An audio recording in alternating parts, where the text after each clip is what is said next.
But with that said, I could see what you guys are doing. And I mean what you were doing for the culture, for representation at a time where it was sorely needed and is still sorely needed throughout this sport. So that resonates with me. I can't help but feel that Ring of Honor, regardless of who owns it, Ring of Honor in any form, without Shane Taylor Promotions, that is a huge omission. And it's one that hasn't gone unnoticed.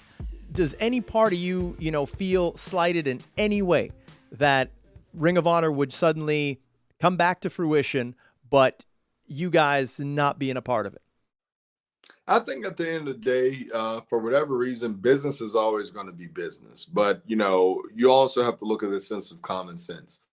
And one thing that my trainer often said, he said, the fans are always going to be the boss, and you should listen to them. Now, to a certain extent, though.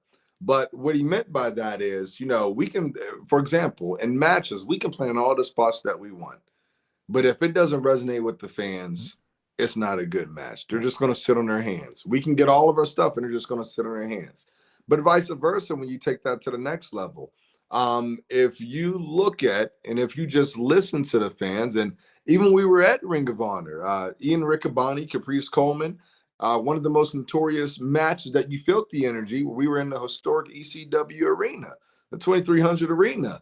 And I remember very distinctly the floor when we came out was rumbling. You can feel the energy and the presence rumbling. And I remember Ian Riccaboni saying, listen to that crowd. They want STP. They love STP, and this roof is blowing off of it. As we turned to our left, and a fan had a sign saying STP runs the world. So when you look at that, you also have to be mindful of what the fans are saying. It's one thing if you have a group of gentlemen or you have a group of ladies that are saying it, but it's another thing when collectively you have a strong batch of fans from all walks of life, not just people of color, saying, well, where in the world is Shane Taylor Promotions?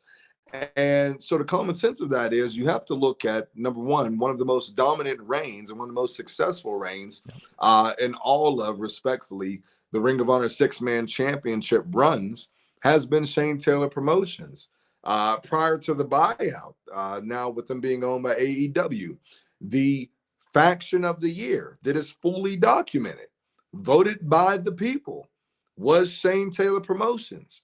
So it's very hard to think that fans are going to forget about that when it's right in front of their face, and especially if it's that recent.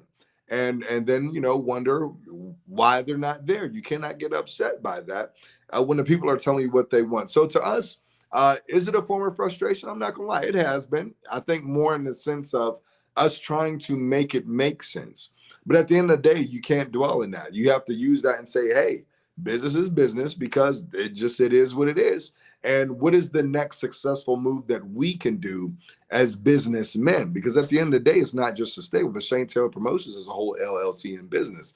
So once we go about that, a winner has to put their eyes back forward and focus on the next finish line ahead. And somewhere down the road, if that is the new Ring of Honor, so be it. It'll be a great time.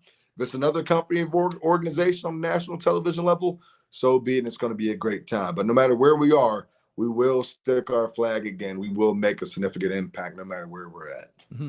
No, I definitely think so. And, put me in the category of saying that, yeah, you guys definitely, should be there. You should be on a national platform.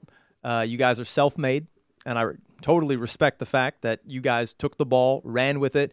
Even if they weren't going to give it to you, y'all took the ball and made it work, and have been making it work to the point where people are still talking about it now, being close to a year removed from national TV exposure. So it's still in movement, and there's still a demand. And I think that anyone who is not capitalizing on this is simply leaving money on the table, plain and simple.